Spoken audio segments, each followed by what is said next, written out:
Well, hello again. This is Ray Morales with The Blind Spot, and today my guest is Michaun Harrison. Michaun, how you doing? Good morning, Ray. I'm fine. How are you doing? I'm doing great. Well, it's been a while since we've seen each other. It was back in August, I think, at the BVA convention.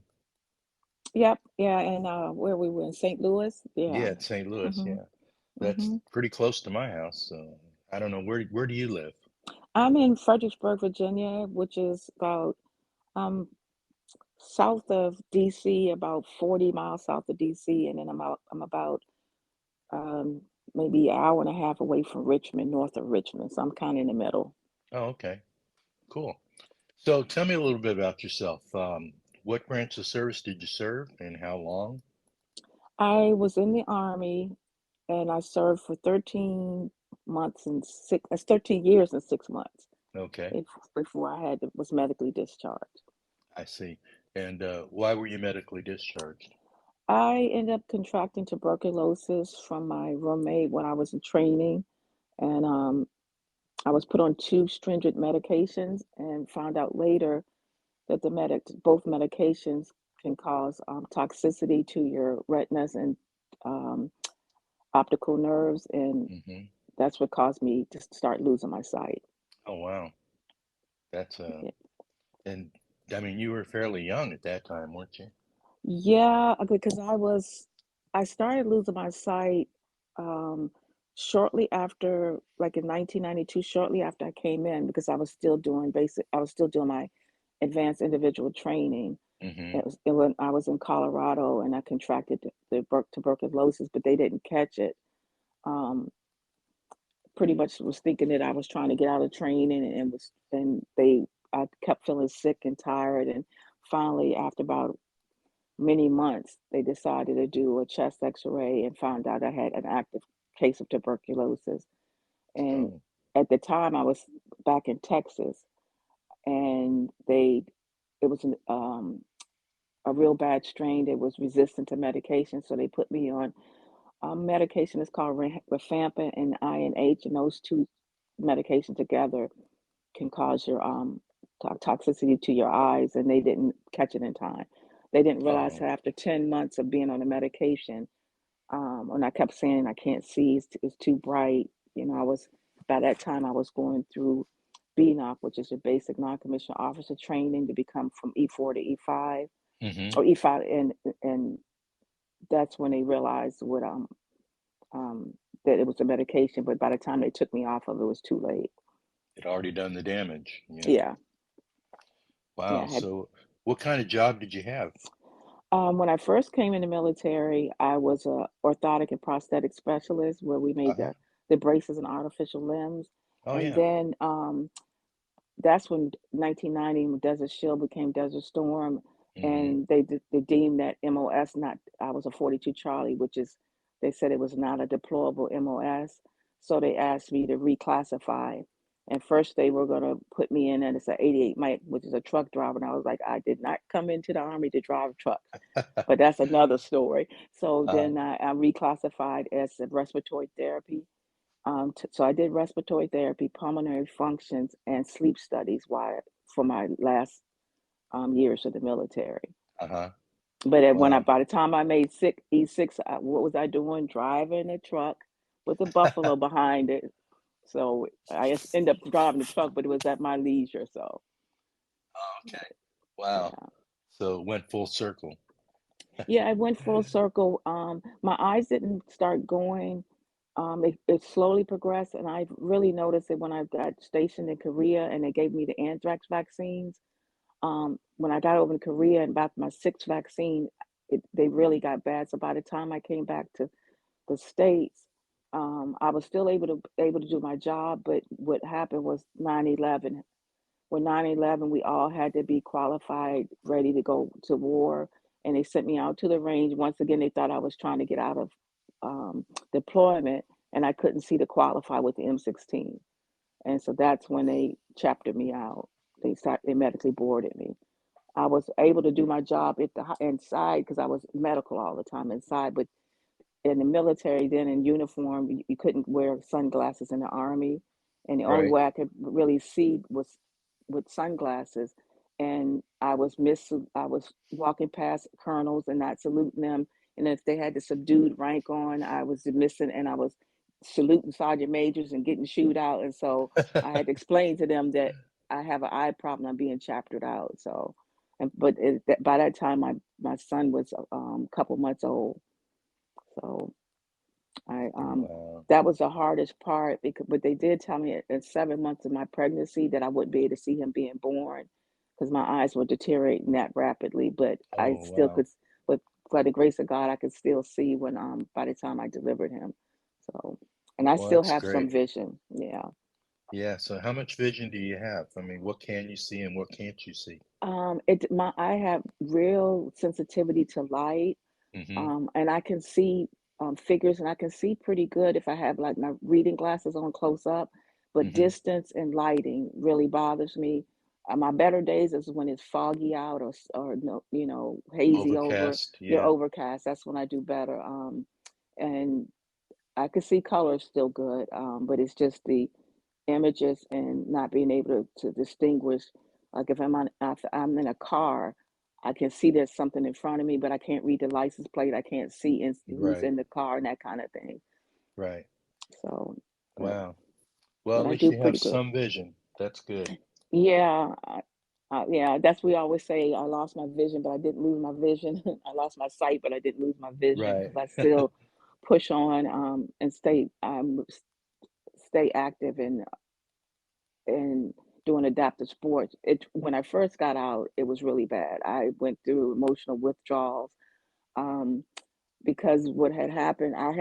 First I had was an ROTC in college at James Madison University.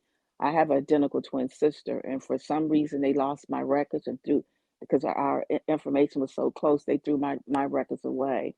So after 4 years of ROTC and graduating and getting ready to go to airborne school, I didn't get to go to airborne. I didn't get the commission. I was denied my commission and I was denied airborne school. And I ended up graduating without going into the military. Well, that's not fair. That was the most difficult part because my twin sister went to airborne. She ended up getting stationed in Hawaii. She was a lieutenant. And after being depressed for a while and working for at home as a veterinarian assistant, she would call telling me about her jumps and being in Hawaii, and I missed it so much. I decided to go ahead and enlist. Uh-huh. And I first went into the Air Force recruiter, and when I got there, they didn't have my records. Then I decided to go ask to go Marines, and they said women couldn't jump, and I was like, nope, I'm not gonna. If I have to run like gazelles like you guys and can't work in the medical field and jump, I didn't want to do Marines, so I ended up going into the Army, kind of Yeah. followed my sister's footsteps, and I went into the Army. And did you go airborne then? No, I never got to go airborne because every unit I was in, by the time I was in, most of my time was spent at Fort Sam Houston, Texas. Mm-hmm. So I never got to go airborne. And then when my eyes started deteriorating because my MOS was 2 years long. And Uh-huh. so my eyes started deteriorating. And when I went to go do my physical, she's like, "Your eyes are too bad. Oh, you're not gonna pass it." So I never got to go airborne. But well, I that's a will say shame. I did get to do my first jump this past summer. I did do a tandem jump Oh, um, cool. with what is it? Athletes United, veteran for Uh-huh. Athletes United, and I did a tandem jump this summer for the first time. That was awesome. Yeah, I've heard several guys and gals have done that. They've Yeah, jumped even though they're visually impaired. It yeah, and it must. was funny for that day that I was the only visually impaired out there. Everyone else was wheelchair amputee, so that was kind of neat to be the only blind one or low vision out there, with them. So Uh-huh. yeah. Wow. So do they jump with their wheelchair? No, they don't. They leave them down on the ground. I was gonna say they really hit the ground running then, don't It's going to be a little too much drag if they did that. So, they? no, they would put them in or help them in, and then they would be strapped or tandem. You're tied to Strapped to the somebody. Yeah, instructor, strapped to yeah. the yeah. And so Gotcha. yeah, I can that'd just be see something it. different. I was picturing that in my head, them jumping out, just roll them right out the door. you're gonna get somebody who's going to listen to this podcast and say, "Hey, man, let me try that." So Well, yeah. some of the extreme wheelchair guys, I'm sure, Hmm. wanting to try that. They probably have. But You just haven't heard about it yet. So so adaptive sports, what else have you done? I see you're a golfer. I it's saw that in funny your you say profile. that. I would listen to your one of your podcasts with I think is Zach Zidwell or Zach Tidwell Tidwell, yeah, Zach Tidwell. yesterday, and he mentioned Lonnie Bedwell, and that's Oh what got yeah. me into it. I do kayaking. I did whitewater kayaking with Uh-huh. out of sight clinic, and then now I do the Team River Runner. I Okay. also do downhill skiing. I've done the winter sports clinic 4 or 5, about 6 times now, Oh and wow. so that's the two clinics I've done is the golf clinic and the winter sports clinic. I love the part of it. We do scuba diving at the winter sports clinic. I also do tandem bike riding. Oh So cool. yeah, anything with balls and wheels and outside, I love it. Wow. So how how did you get introduced to it? Was it through Lonnie himself or Um, when I came, I think when I got switched from going to the DC, watching the DC VA, I went down to Richmond, Virginia, and they have such a awesome adaptive sports recreation therapy department. hmm And they found out I had my guide dog then, and they found out I told them I like to go do stuff like that, and I was kind of depressed, and they was like, well, maybe we can get you into adaptive sports. So I started doing adaptive sports and going down there in Richmond 3 times a week and doing golf and things like that, and doing the bike, and it just they told me about the winter sports clinic, and I signed up and I went, and then I loved it, and then the out of sight clinic I just end up getting in touch with Team River Runner and um, Joe Mernini. hmm And when that first time I went out there, Lonnie was out there, and Okay. and that's all it took. He's like, you cannot believe he's blind, and he was underwater. He's by himself. He was doing Eskimo rolls, and I said, I want to be like Lonnie. So He's that's how I something got it. else. He Yeah, is. He's an inspiration. He's our trailblazing inspiration. most So definitely. yeah. Um, that the day that we were at the convention, I sat with Lonnie. I'd already interviewed him for the podcast prior Hmm. to that, but we got to sit in the hospitality room for a couple hours, and we just all sat around talking. And there were about 5 or 6 of us in there, and he's just amazing. Just to hear Hmm. him tell his story, it gets me every time. Yeah, it's some of those times I have to think about Lonnie and when I would have my woe is me days, Yeah, and yeah, and you just got to keep pressing on, and then you see how he was climbing the mountain, Mount Everest, and everything like that, and Class 5 rapids and stuff. He's just phenomenal. So he keeps people like that keep you going, and then he kind of inspired me to let me realize people are watching what I'm doing, and I had to kind of be the example. yeah. Um, and when you go out to those places you have to be the example in it because they a lot of people underestimate us and think we can't do it, hmm um, and then there's also a stereotype because I'm African American that African Americans don't swim, they don't kayak, they don't downhill ski, and so I kind of found that out that we didn't see a lot of African American females doing some of the things I do because I like to rock climb. I like all that kind of stuff. And so I started doing it, and now we see a lot more of us doing it and Right. getting involved. And I think that's more the people that I see doing it more are military or veterans retired. We see Right. more of the minorities doing it in that field that when I'm out there. And I just realized that I needed to keep pushing and doing that. Not everyone is receptive to it. Some people in my family don't even think I should be out there doing it, and they don't. They really don't understand the mental part of the mental health aspect of it. Right. When you're being told you can't do your profession anymore, and you got to get out the military, and you have to find a purpose, and and I think we all go through that where we don't have a purpose, and once you Oh find yeah. your purpose for getting up and getting motivated and doing stuff again, and that's what the adaptive sports really help. Yeah, that's amazing. You have to have a purpose. or else you're Hmm. just gonna wither on the vine and die. Yeah. And I was trying to explain to them, you don't have to be extreme like Lonnie or like the downhill like I do. It's just you can do a bocce or cornhole, whatever it is, play chess, whatever you do used to do, paint, but you just need to go back out there and do it. Right. And yeah, so Well, that's something I tell you. I always think about. Remember the old saying, WWJD, what would Jesus what do? Jesus do? Uh-huh. Yeah, I think Hmm. now WWLD, what would What Lonnie would do? Lonnie do? You know what? We're gonna have to get some stickers like that made and give them out at the next convention coming up in Jacksonville. Oh, that would embarrass him so much. He He is probably such a be, humble guy. I know That he would make is. him turn red. He's like, I don't deserve that. Yeah, that's what he's gonna Yeah. say. Well, But I'm not comparing him to Jesus. I'm just saying yeah. I admire the man. I really do because of what he's done for blind people, and Mhm. I'm not. I just want to get his name out there and his story out there that Mhm. everyone can know about him. Yeah. Because even sighted people need to know that there's people out here uh, that are disabled with blindness, and I mean he's totally blind, Yes. and he does amazing things. Just Mhm. He's he he building bi- houses, yeah, redoing roofs and stuff like that. yeah, Yeah. exactly. Yeah. We actually So had him come on. I'm part of it's called American Invisible Heroes. It's uh-huh. a live radio broadcast show, and we do it. Calvin Poole is one of the blinded veterans in Tennessee, Yeah, I know and Calvin. Yeah. yeah, he has a blind segment. We do it the first Sunday of every month.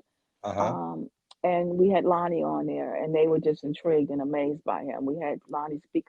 But I think the month of November we had him on the show, and Oh, people were just after they heard the broadcast, they were just, oh my God. So yeah. yeah, so it was really good. Well, that's fantastic. I'll have to tune into that. And, Yeah, I'll have to. It's called yeah, American just Invisible Hero. yeah, It's shoot me a on. link to it. Okay, Um, because they're on Spotify, they're on YouTube, Apple, all those. So I'll send it okay, to you. great. Yeah. And actually, go ahead and give the name again one more time and where people can find it so my listeners can hear it. Okay, it's called American Invisible Heroes, and it's also it has an underlying thing called Operation Confidence. And what she's trying to do is raise money. They are in California, and she's trying to they were donated 10,000 acres of land or whatever, but they're Hmm. trying to raise enough money to build houses, adaptive, um, special houses for um, homeless veterans. And Okay. now that we've got on the podcast on the show with her, she realized that they need to be modified for blinded veterans as well. First, they were looking at making sure they were modified for wheelchair and amputees, and Uh-huh. then since we've been on the show, she was like, I see we need to do that and make them smart homes for blinded veterans as well. Oh, So cool. yeah, so that's been really good. That's pretty neat. So it's just going to be a big community of all kinds of disabled veterans, correct? Yes, Awesome. homeless. She's trying to get the homeless veterans off the street in California. I see. I'm sure there's a Mhm. lot of homeless veterans out there too. Yeah, yeah. We don't have we do have a big homeless community here in St. Louis, but I don't know how many of them are blind. Um, Hmm. I haven't actually been out there to meet them face to face. Yeah, But or low vision, and that's the one thing we're right, trying to capture, the blind and the low vision, right, because now that the BVA is, we've changed our membership policies, and right. we'd like to capture and get as many, and the women. I'm really advocating for incarcerated veterans that are women, and trying to do what we can for them when they come back out, get out and get. A lot of people don't know what their entitlements are, and they lose a lot when they go in jail. And so to be able to get them back on their feet and get their benefits going, Now it's you're also involved in the BVA, is that right? yes, I'm the currently the president for the Mid Atlantic Regional Group of the Blinded Veterans. So my area is Delaware, Maryland, Washington D.C., Virginia, and West Virginia. That's I Okay. cover a lot, a pretty big piece of the middle, whether regional, Yeah. yeah. Mid-Atlantic. So Mid Atlantic regional, yeah. So that keeps So you pretty busy too, I'm sure. yeah, that and the dog handlers. I'm currently also the chair for the dog handlers committee for the Blinded Veterans Association, and I'm also Hmm. involved with the DAV and the Lions Club that's local here. So I stay Oh, pretty wow. busy. Yeah, Yeah, yeah. that's pretty cool. Mhm. So tell me more about your involvement. How did you get involved with the BVA? Um, Once I got out, I'm like a lot of us. I was blind but not blind. I could see but not see, and I Right. was teetering. And at that time, I was not blind enough to be a part of the Blinded Veterans Association. And when my eyes finally deteriorated enough, I was at DC, and I was told about the Blinded Veterans Association through the VIS that was there, Miss Kennedy, Hmm. and I went and met Tom Miller. I walked up into his office and met Tom Miller for the first time, and then got signed up, and that's how I got started in it. Okay. So yeah, so I just got involved in it. I'm one of those ones. I went to my first BVA conventions, like Mid Atlantic conventions, and at that same day I signed up and I accepted the position as secretary for the regional group. Day one into be and not really knowing what the BVA was about, and that's how I learned and grew. And I think that's one of the biggest things is to just go for it and get involved and take a leadership position and learn as you grow. And that's from I think from 2014 I've been in a regional group leadership position. So Cool. Yeah, I got thrown in the deep end myself. I was trying to be put it politically correct, but yeah, Yeah. I got thrown into the deep end. Yep.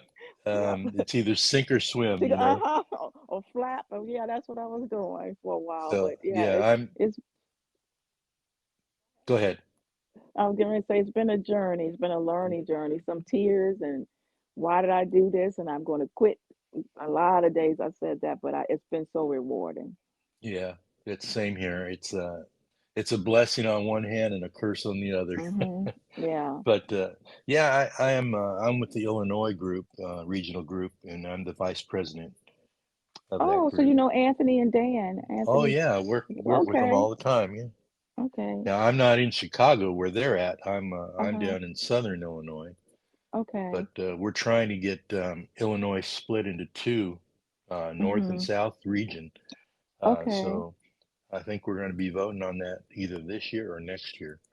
But that's the Okay. plan, is to split it up and Yeah.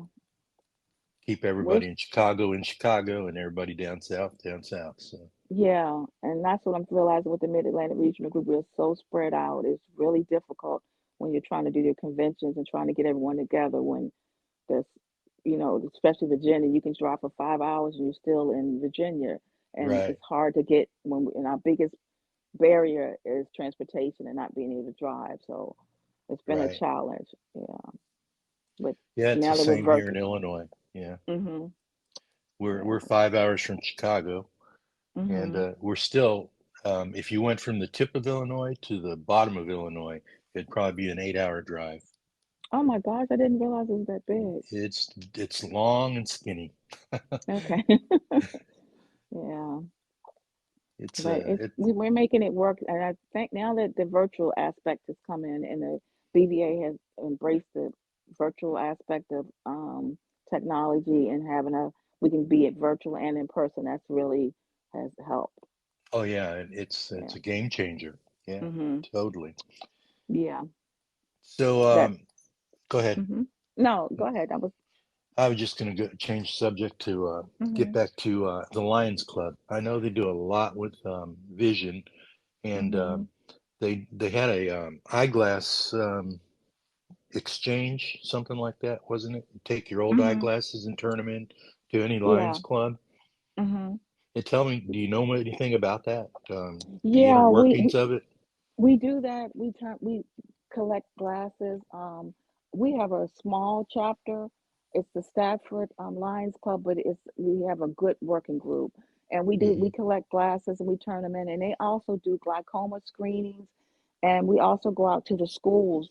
So like when the elementary schools at the first day, school, they bring the kids in that and do the eye test, and then Hmm. find out which ones that may need glasses, and then we get them the services and help they need. And it's been rewarding to see some child that sitting in the back of the classroom not able to see and not really able to understand that their learning problems are coming from the lack of ability to see. And once you get them Right. glasses and start getting them, it's been a great um, program that we do. We do collect clothes, we do food drives and stuff. So we stay pretty busy. Yeah. Well, that's good organization. I think so. One of the things I had wanted to mention is that we do White Cane Day there at, Uh-huh. and they always have a bake sale or something like that for White Cane Day. And then when I asked them, they asked me about the White Cane, and you realize a lot of the clubs, or like the Lions Club, are doing White Cane, but not really understanding how the White Cane originated, that how we use the White Cane, that there are different colors of White Cane. There's etiquette for the White Cane. So they're Hmm. asking me to actually do a presentation to show the chapter and maybe the internationally, really what the White Cane is about, Right. because they didn't realize that we had a certain day, that designated to White Cane Day awareness. And so I think with me being the only visually impaired in the group, or in the chapter there, it's Yeah. been it's, yeah, I've been able to bring about more blind awareness to our community. That's So great. yeah. Um, the sad part here is a lot of the clubs and fraternal organizations are closing down because of lack of membership, Mhm. like your veterans, foreign wars, Yeah. American legions, all Mhm. those type of things. Even the Lions Club. Mhm. This new generation just doesn't want to get involved in that civic organizations like that, and Yeah. it's really affecting the total membership. Yeah. Every And group that I'm in, all around, we're losing members, and due to age, or and then we have the younger population that, like you said, that just not disengaged to do what we used to do, what their older ones did. And right, it's hard to find. And you find that we have 200 people on the roster, but every time there's an event, you have the same five people, you right, know. right. And yeah, and that's to cross the board. I thought it was just the BVA until I got involved in the local DAV, and Alliance is the same way. Yeah, You have the they same. all the generations. It's happening all across America. Mhm. Their memberships are dwindling because the younger people have a lot of stuff on their plate. They've Mhm. got children to raise and all this Mhm. other stuff going on, and Yeah. it's not until they actually get a little older and they need help Mhm. that's when they get involved. Yeah. And I'm guilty myself. I never once. The only thing I got involved in was the VFW Okay. when I was younger, and that Uh-huh. was just because I like to go there and drink. Okay. Okay. But yeah, I mean, other civic organizations or fraternal organizations, I was never a part of um, until I got older, and then I saw the need for it, especially once I became visually impaired. It, Mhm. it really sunk home to me. But I enough think what about me. Go I ahead. think what happened with me was, I grew up having what I needed, but not necessarily having everything we wanted. And Uh-huh. we were on my mom, we were on welfare. And I remember being at school when they would take us. I had a identical twin sister. They would take us out, kind of like the policemen do at Christmas time, and they would take us out, go shopping and get us stuff. And I remember how happy my mom was, not understanding that it was taking a financial burden off of us for Uh-huh. them to be able to come and do that. And then she would had us heavily involved in the church, and we would volunteer, and it was called Girl Guards with the Salvation Army. And would go out and do volunteer work, and she'd had us helping in the church. And I think that's what got me started. didn't understand that she was grooming us at the time. My parents were grooming us at the time, but that was when I got started into helping, um, Right. and She just ins started doing it. she instilled that servant's heart in you Yeah, through and example. hmm yeah, and I think that's one of the best things or qualities. And I think it's obviously it's just one of my God-given gifts because I love Hmm. helping people and giving back. But I've learned over the years that you have to find a balance because you can easily burn yourself out, especially being involved in these organizations where there's such a need, everything needs to be done. And you get Right. to the point where, and that's why sometimes I have got mentally just drained and fall back where I just, needed had to go back and regroup mentally because it was just it's just so much time, and you feel like you're trying to help, and it's always somebody else to help or a Oh greater yeah. need, It's a and you got never to get to the, ending. yeah, and you got to, I had to learn that I can't help everybody, um, and I had to stop enabling people and, and find time for myself. So Hmm. that's why I think my adaptive sports comes in because when I get to go do that, it's like It it just recharges you. it Yep. recharges. Yeah. Yeah. Um, That's so prevalent with people that have a servant's heart. They get burnt out. They mhm. easily get burnt out because they give so much, and Mhm. they never take. They always give, and Yeah. you just have to learn to get an even balance between the Mhm. give and take. You know. And I had to understand that not everybody has a servant heart or sees things like I do. That doesn't Hmm. mean that they're bad. And because I was like, why can't they see that? Why can't they do that? They don't want to, And some people just don't have that drive or just don't see the need, like you said, Right. until they need something. Hmm. Yeah. So, It's just human nature, I think. mhm. Yeah. But it hasn't been easy. I had my mental struggles, and for all the listeners out there, that was one of the things. You not every day is peaches and cream, and one sometimes I could be okay, and then other times I could be bad. There's certain days because unfortunately I'm also a victim of MST, which military sexual trauma. I've gone through that, and Oh, so okay. I have my good days and bad days, and a lot of triggers, kind of like when I was listening to your podcast yesterday. There are days of triggers and stuff, and that's when I'm kind of happy that I'm involved in the stuff that I do because it keeps me from regressing. Right. Yeah. It's it's a fine line again. Mhm. Just Yeah. mental health is very important, and I think we should Yeah. all be aware of it. It's very fragile too. Mhm. Just like we were talking with Zach, or I Mhm. was talking with Zach and Zach Tidwell. Yeah. He was just bombarded. First, his marriage breaks up, Mhm. and then just one thing after another, and he just couldn't take it Mhm. anymore and tried to commit suicide. Mhm. Thank goodness and thank God that he didn't succeed. Yeah. When I listened to that podcast yesterday, I was almost in tears because I remember um my baby was 3 weeks old. I had found out that my husband was cheating on me. I was going through a divorce after 10 and a half years of marriage. At the same time, I was going blind and I was being chaptered out of the army.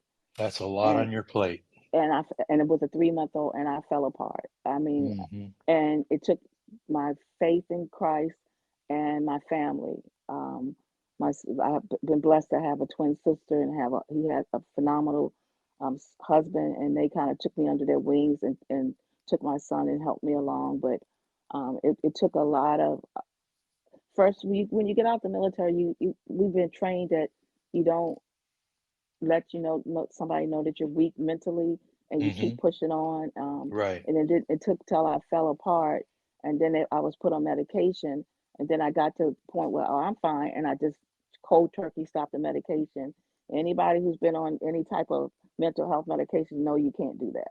Right. And I spiraled down, and just like he was saying, I didn't um, try to kill myself or try to shoot myself or cut. I would take the hammer or my nunchucks and stuff and just beat myself. And Oh. I would have bruises all over my arms and all over my legs. And no one could see him because I'd be covered up. And at Hmm. that time, I had my son. He was like second or third grade, and trying to raise him by myself and not being it. And then I had to stop driving, and it was really difficult. I think the thing that turned me around. Well, I know the thing that turned me around. I went to a my son was 88, so he had a lot of difficulties. So I'd always be at the school, and one of the things the teacher said is that he's just got too much on his plate. And he was in third grade. He said, she said, I asked him, he said, I just have too much to worry about. And I had him in two or three sports at one time and piano. And I said, he's only in third grade. She said, but he said when he's in the car and stuff, he can't just talk and play. He has to help you see the lights and tell you when the lights are turning and which street you're on and stuff like that. And that's when I realized, I was like, oh my God, I'm making my disability, and I didn't know it was hampering my son like that because he'd Hmm. be in the back of the car. I was like, wait a minute, was the light green? And then I realized, okay, I have to stop driving. Um, and that was one of the hardest things to do. But it took me realizing that the mental toll that I was taking on my son was taking on because of my disability, me not handling my disability like I should have been, or my mental health. And then once I got that in check, I've been doing okay. Yeah, it sounds like you had to grow up fast. Yeah, I Um, did. It was hard. And I think growing up in the shadows of having an identical twin sister and everything she did, I wanted to be airborne. I wanted to have a good marriage like her, and every all that just fell apart all at the same time. And it was just really a lot to bear. But then I had to focus on knowing that I had to raise my son. His father was still on active duty at the time, and he was in Afghanistan and Iraq. And I had come mm, to the conclusion that hey, he might not come back, and if he does, he might not come back the same, and I might be, it's going to be my responsibility to raise my son. So, um, but now he's 24. Now for the grace of God, he made it. uh-huh. Um, so yeah, we had some struggles, but he's doing okay. Oh, that's great. I'm glad to Yeah, hear it's a happy ending there. yeah, it's happy. It's a continuous ending. Right. You know, It's not ended, but yeah, it's turning out happy. yeah. Because when he calls, it's like you express yourself. You hold your breath. Like, okay, what do you want? Is it good? Is it bad? It's Yeah, like you never know. But that's true. yeah, yeah. Well, I've got three kids of my own, and it's the same thing. Whenever the phone Mhm, rings, it's like, what happened? You know, mhm, I have one that lives out in Florida, and the other two live here in Illinois. But I'm always worried about the one in Florida because I don't get to see her as often. mhm. But you always wonder what's going on out there. They're several half a country away. And then the things that they have to deal with that we don't have to deal with, that we didn't have Right. to deal with, the terrorism and the bombings in school. It's just Oh so yeah. much that they have to deal with. And you worry about it. It's like, especially he's over in the UK, studying abroad this semester. And I just worry, when he calls and it's like, okay, are you okay? And he's like, he's fine. But in the back of my mind, I'm always worried, Right. because he was never taught to be forever vigilant like the military kind of teaches us. Hmm. Um, yeah, and so I always worry about him with that. But he's a pretty good guy. You know, he has his wits about him. He's doing well. Well, that's good. Sounds like you raised him well. I can't take the full responsibility because it does take a village. If it hadn't been for his coaches, his teachers, the principals, my school, the church, my family, yeah, I wouldn't have been able to do it. And I know, if I can't say I wouldn't have been able, but it wouldn't have turned out the same. Yeah. Well, that's good. Mhm. So let's lighten this up and change gears a little bit. Um, Okay. tell me tell me more about your connection with your sister. I'm really fascinated with twins. With twins, it's funny because I don't think we look alike. I think we sound alike when I'm listening to my recordings on my Victor Reader and stuff. It sounds like my sister. I'm Hmm. close. I actually we live in the same neighborhood. We just can't live together. I Uh-huh. learned that really fast when we were roommates in college. We cannot live together now that we're older. Really close to her, and when people have that thing about, do you feel when your sister's sad and stuff? There's some type of, I don't know what it is, but I can tell when she's having bad days or good days or something's going wrong. Um, but we're really close. We are totally opposite in what we do. She's not engaged into any adaptive sports. She won't get Hmm. involved to any of the blinded veterans. She's got low vision now, but she's a physician assistant and works at Fort Belvoir. She still Okay. drives and everything, but we don't do. She doesn't do any of the things that I like to do. From swimming to aerobics, she all we other than watching football, and that's about the most thing we have in common. I will So you're say it's been complete opposites, and we're complete opposites, but we still play. I can still prank her husband, and my mom is the only one can tell us apart. My dad, when he was living, he could be talking to about 5 or 10 minutes, and I realized he does not realize it's Sean. He thinks this is Shell, and so yeah. And a couple months ago, her husband was calling. I called him, and he was just talking, and I realized after a few minutes, I was like, David, this is Sean. He's like, oh my God, I thought you was Shell. And they've been married 30 years, and he still can't tell us apart. But oh, how yeah, funny. but I think we see ourselves as so opposite. But a lot of people, when they look at us, they say our mannerisms, the way we talk. And when I go to the VA and somebody says, I saw your sister, I thought it was you. So a lot of people think we still look alike. But I Uh-huh. think from a twin's point of view, and having always had to follow in her footsteps with her successes, and I think that's the hardest part. You So know, which one of you is older? she's 3 minutes older, and she'll never let me forget that. She's 3 minutes older. Yeah. Yeah, I have cousins that are twins, and they're the same way, Okay. Yeah. constantly bickering, and they love each other to death. Mhm. They're closer than any two people on earth, but Mhm. it's that competitiveness between them. Mhm. Yeah. And then I think it when we're both married, we never lose. You say you kind of have to let your strings go and be your husband and wife become one. I was Hmm. always really attached to my sister, and I did interfere with my marriage Uh-huh. because and anything that I was going through, I talked to her. Anything that and I think that's a part of when you have a twin and you're married, some spouses couldn't deal with that. It's like you don't tell your sister, and then but I was so close to her. She was my Hmm. confidant a lot, and so Right. yeah, so that's really difficult for I think for people that are married to twins. Well, you lived with her before you lived with anybody else. Yeah, all my life. Yep. Yeah, even in the Yeah. womb. Yeah. You guys were roommates, womb Yep. mates. Roommates. Yep. So So yeah, what but what what do you see in your future coming up? I mean, what any events coming up that you're excited about you want to share? getting ready to go back to the winter sports clinic again. I look forward to that skiing. The really I'm preparing for we have elections coming up with my blinded veterans with my mid-Atlantic regional group, so I'm looking forward to getting to the convention. But I have no aspirations, but hopefully being able to go over to London to see my son since Hmm. I've never done that. And he graduates in May, so those are the things that I'm looking at. I kind of want to go back to school and work on my PhD, but part of me is like, why? Do it a challenge, but I'm not sure what I'll do with it. Yeah, That's been one of my goals is to get my PhD, but I haven't really made it a priority. right. And I'm one of the blinded veterans that has never gone to a BRC, which is the blind rehab centers. Wow. I haven't done that yet.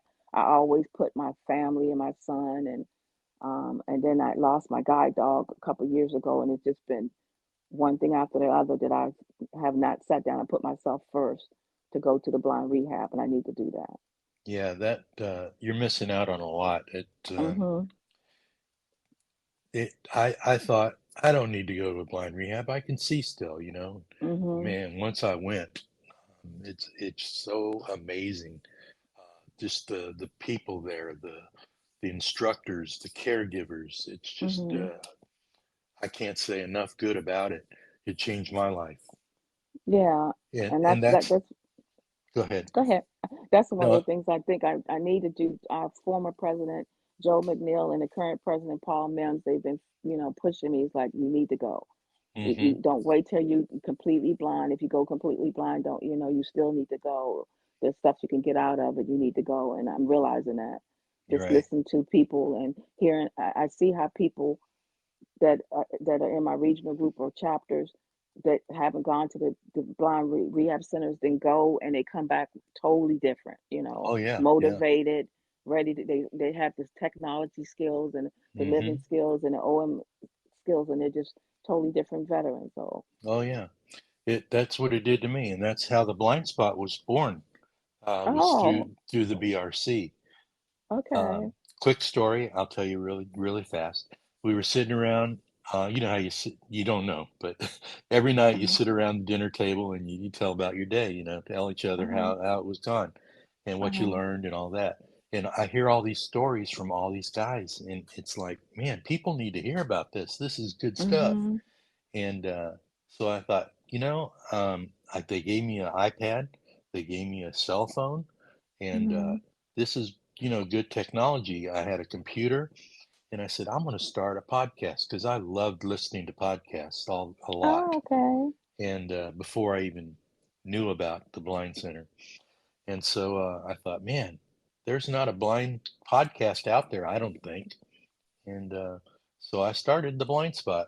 And I thought, oh, Mm-hmm. I'm being very clever with the name, Mm-hmm. but it wasn't so clever. Once I found out, once I started the podcast, there's like Mm-hmm. 12 other blind spots out there. Oh, okay. But this one's the only one dealing with blind veterans. The Okay. others are dealing with finance and all kinds of stuff, and not even Oh, related to vision. okay. So, All right. anyhow, that's how it started.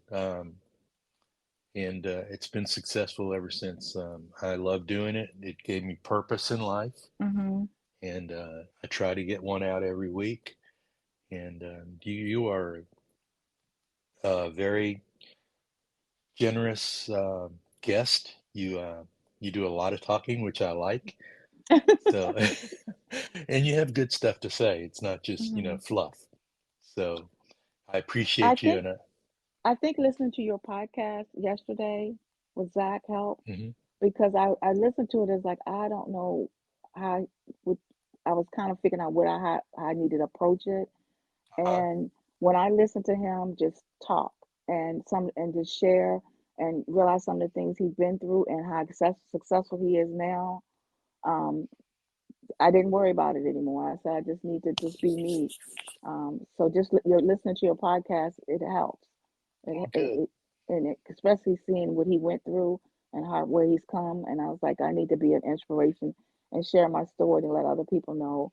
right, You can go through all the loss with the military, your profession, your livelihood, your my being a spouse to being, but one thing I will share for you before I go, one of the hardest things I think for all of us, I had to adjust when I got out of the military to working with civilian supervisors. That was one of my big hardest things to do. Every job I went to, I found out that I was arguing with my supervisor, or they couldn't get along with me, they couldn't understand me. And now, and I look back and I say that every civilian employee that hires us, they need to go through training. They need to go to training and learn how to supervise and work with a military or veteran because we think different, we work different, and exactly, yeah, and they don't see that. And I remember one of my last um, employers, she said, "I don't like to be threatened," and it took me for a while to realize that she saw me as a threat because I had the same I had a master's and she did, and I had a lot of knowledge that she didn't get that I got in the military, and I didn't have hmm, to be told what to do. If I saw it, I got it done, right, and that's what really made it hard getting out. When you what got out, they just couldn't understand our go to get it done attitude, and I knocked heads for a long time. So I had to learn that over the years. right. So, When I got out, it was the same thing. I went into construction, and okay. it was pretty tough because Mhm. you're taking orders from these guys that don't know the first thing about giving orders. Mhm. And so, yeah, I had Mhm. to bite my tongue quite a bit, and just do as I was told instead of what I should have known that I should have been doing.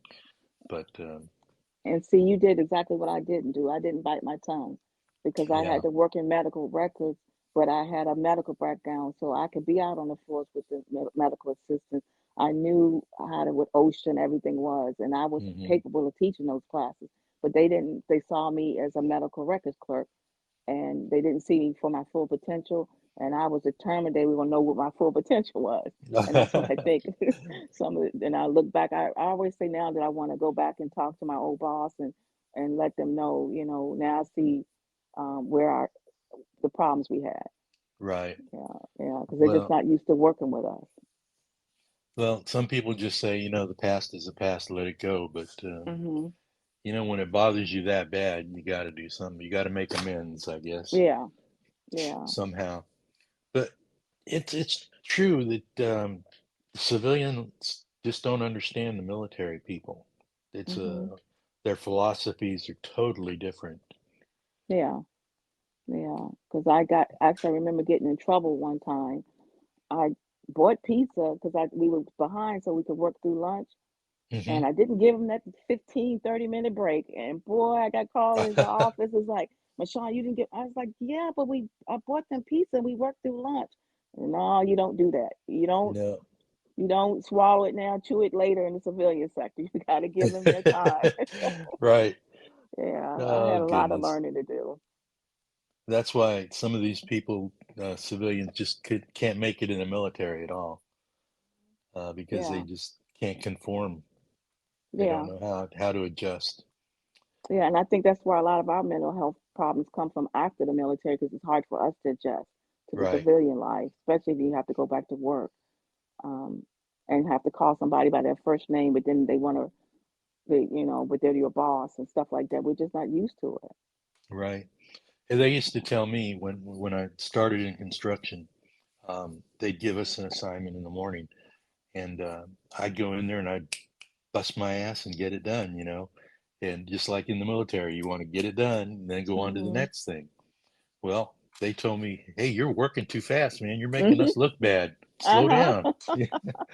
Slow down." They were Yeah. union painters and they were used to taking their breaks and getting, just doing the bare minimum, just collecting that paycheck. Yep. But yeah, it was Yeah. a hard transition. Hmm. But I carried on that attitude throughout my whole career doing that, um, for the 30 years that I did it, did the Hmm. painting. And it just was instilled in me from basic training. You got to go, go, go, get it Hmm. done.